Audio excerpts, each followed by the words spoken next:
ஒரு கணவர் அவரது மனைவியுடன் வாழ்ந்த வாழ்க்கையின் அனுபவத்தை எழுதுகிறார்.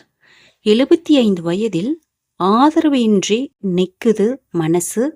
45 வருடம் ஒரு நாளாவது அவளை கொண்டாடி இருக்கலாம். என் கோபத்தை தள்ளுபடி செய்து ஒரு நாளாவது அவளை கொண்டாடி இருக்கலாம். அவள் சமையலை ஒரு முறையாவது நான் மனம் நிறைய பாராட்டி இருக்கலாம்.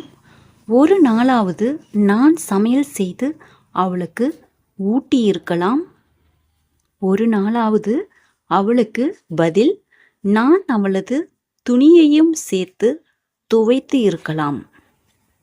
ஒரு நாளாவது டிவியையும் மொபைலையும் அணைத்துவிட்டு அவளை கொஞ்சி இருக்கலாம். ஒரு நாளாவது வேலைத்தளத்தின் கோபத்தையும் எரிச்சலையும் அங்கேயே விட்டுவிட்டு வந்து இருக்கலாம்.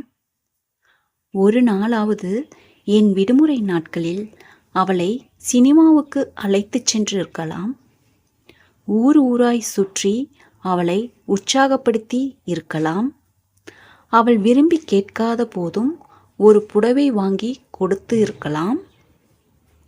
ஒரு மாசமாவது என் முழு சம்பள பணத்தை அவளிடமே கொடுத்து இருக்கலாம். ஒரு நாளாவது காலையில் அலாரத்தை கொஞ்சம் அணைத்து வைத்து அவளை தூங்கவிட்டு இருக்கலாம். நீ சாப்பிட்டியா என்று அவளை ஒரு நாளாவது கேட்டிருக்கலாம்.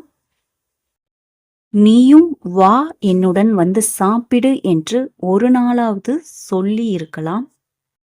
அவள் உடல் நலத்தை பற்றி ஒரு முறையாவது விசாரித்து இருக்கலாம்.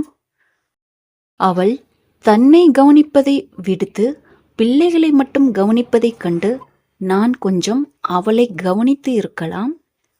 அவள் நோயில் விழுந்தபோது நான் கடன் பட்டேனும் அவளை காப்பாற்றி இருக்கலாம். என் தாயே தாரமே, நீ என்னுடன் இருந்தபோது நான் கம்பீரமாய் வாழ்ந்தேன். நீ என்னை விட்டு போனதும் நான் பலமுறை கால் தடுக்கி விழுகிறேன். என்னை தூக்கிவிடவும் மூத்தவனுக்கு நேரமில்லை. தேநீர் ஏதாவது போட்டு தர கேட்டால் இளையவருக்கு சினம் வருது. என் மனைவியே, உன்னை நான் தினமும் கொண்டாடி இருக்க வேண்டும்.